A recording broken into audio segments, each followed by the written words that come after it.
ప్రతి హిందువు ఈ వీడియో చివరి వరకు చూడండి. ఇప్పుడైతే ఈ వీడియో ఒకటి చూడండి.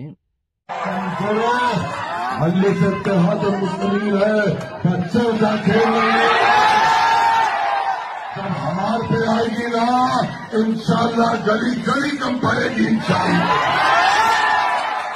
मेरे बुजुर्गों है, मेरे नौजवानों, शरीयत में दखलंदाजी की गई।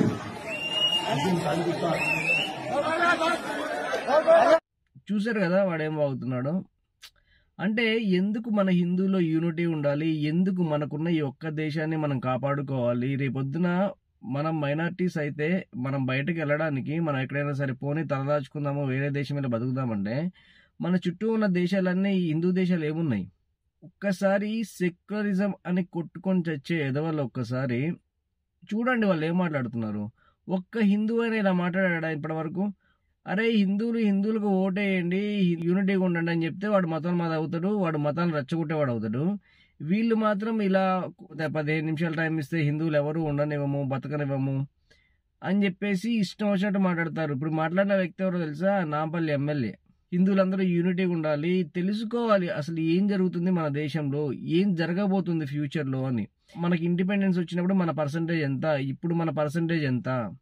సో హిందువులు ఎందుకు యూనిటీగా ఉండాలంటే ఇలాంటి వాళ్ళ నుంచి మనల్ని కానీ, మన ఇళ్ళని కానీ, మన ఆస్తుల్ని కానీ, మన ఇంట్లో ఆడపిల్లల్ని కానీ కాపాడుకోవడానికి యూనిటీగా ఉండాలి. మనం ఎందుకు మనల్ని సపోర్ట్ చేసే పార్టీకి ఓటేయాలంటే ఇందుకే ఓటేయాలి. వీళ్ళు ఇలా రెచ్చిపోతుంటే క్రిస్టియన్స్ మత మార్పులు చేస్తూ వాళ్ళు వేరేలా రెచ్చిపోతారు. ఇంకా మిగిలిన అత్యంత నీచమైన, అత్యంత క్రూరమైన స్లో పాయిజన్ ని ఎక్కించే వాళ్ళు లెఫ్ట్ భావజాలం ఉన్న వాళ్ళు. ఆ తులసి చంద్ అవ్వచ్చు, ప్రశ్న అవ్వచ్చు, వాళ్ళ వీడియోస్ చూస్తే అర్థమవుతుంది ప్రతి ఒక్కళ్ళకి వాళ్ళు ఎంత స్లో పాయిజన్ ఎక్కిస్తూ ఉంటారో అని. సో ఇంతమంది దాడి చేస్తుంటే ఈ దేశం మీద, ఈ మతం మీద, హిందుత్వం మీద, మేము ఇప్పటికీ సెక్యులర్గా ఉంటాము, మేము ఇప్పటికీ ఇలానే పడిచేస్తాము అంటే రేపొద్దున నష్టపోయేది ఎవరో తెలుసా? మీ పిల్లలే. అరే ఉన్న ఒక్క దేశాన్ని కాపాడుకోండి, యూనిటీగా ఉండండి. మిమ్మల్ని ఏమి రోడ్ల మీదకి వచ్చి కొట్లాడండి అని చెప్పట్లేదు ఎవరు. యూనిటీగా ఉండండి. మీ మతాన్ని ఎవరైతే కాపాడుతారో వాళ్ళకి ఓటేసుకోండి. మీ మతాన్ని, మీ ధర్మాన్ని కాపాడుకోండి. రేపొద్దున మనసు బాగా లేకపోతే ప్రశాంతత కోసమో గుడికి వెళ్ళి 1 గంట, అర్ధగంట కూర్చొని వచ్చే పరిస్థితులు ఉంటాయా? పూజలు చేసుకునే పరిస్థితులు ఉంటాయా? వాటికి కూడా పన్ను కట్టే పరిస్థితులు వస్తే ఏం చేస్తారు? ఇప్పటికే ప్రతి దాని మీద రిస్ట్రిక్షన్స్ ఉంటాయి. మాల వేసుకుంటే వేసుకోనివ్వరు, వేసుకుంటే స్కూల్కి రానివ్వరు, ఆఫీసులకు రానివ్వరు.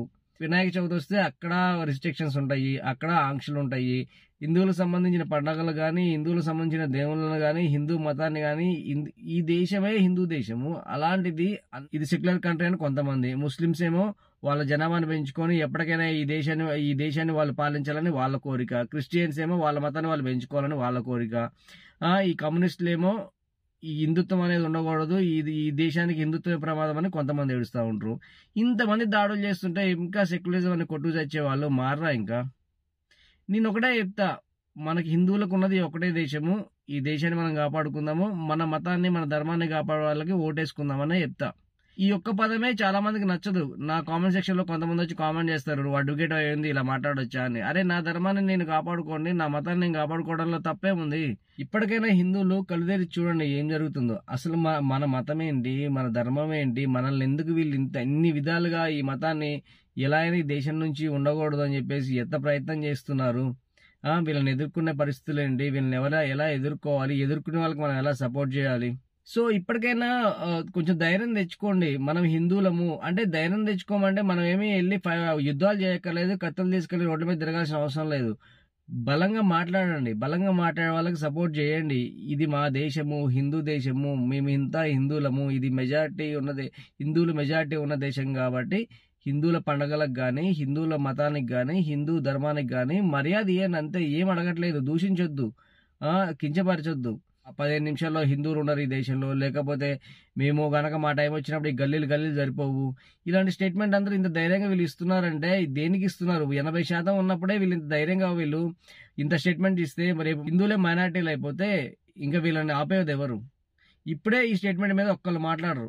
అదే ఒక హిందూ ఎమ్మెల్యేనో లేకపోతే బీజేపీకి సంబంధించిన లేదంటే స్టేట్మెంట్ ఇస్తే రచ్చ చేస్తారు, అన్ని ఛానల్స్ గగ్గోలు పెడతాయి. కానీ ఈ టాపిక్ మీద ఎవ్వరూ మాట్లాడరు. చెప్తున్నా కదా, మీరు రీసెర్చ్ చేయండి. దీని గురించి ఒక్కళ్ళు మాట్లాడిన వాళ్ళు ఉండరు. ఎందుకంటే భయం. ఓట్ల భయం అవ్వచ్చు, ఆ ఎంఐఎం భయం అవ్వచ్చు, ఏదైనా అవ్వచ్చు. కానీ గుర్తుపెట్టుకోండి, హిందువులు ఇప్పటికైనా మీ మతం కోసం, మీ ధర్మం కోసం మీరు నిలబడకపోతే రేపొద్దున మీకు మతం ఉండదు, ధర్మం ఉండదు, ఈ దేశమే ఉండదు, మీ ఇల్లు కూడా ఉండదు. మీరు స్వేచ్ఛగా ఏ పని చేయలేరు. ఎందుకంటే మీరు ఒక్కసారి యూరప్ కంట్రీస్ చూస్తే మీకు అర్థమవుతుంది ఏం జరుగుతుంది అక్కడ అని. ఎప్పుడైతే మెజారిటీ ఉన్న వాళ్ళు మైనార్టీలు అవుతారో అప్పుడు అక్కడ ప్రజాస్వామ్యం అనేది ఉండదు. రాజ్యాంగం అనేది ఒక పేపర్లోనే మిగిలిపోతుంది, మాట్లాడుకోవడానికి సరిపోతుంది తప్పితే ఎలాంటి రూల్స్ రెగ్యులేషన్స్ ఉండవు. గుర్తుంచుకోండి బలంగా. ఇప్పటికైనా మీ ధర్మం కోసం కొట్టడం వాళ్ళని సపోర్ట్ చేయండి. మీరు ఎవరైతే మీ ధర్మాన్ని, మీ దేశాన్ని కాపాడగలరో వాళ్ళకే ఓటేసే ప్రయత్నం చేయండి. యూనిటీగా ఉండండి.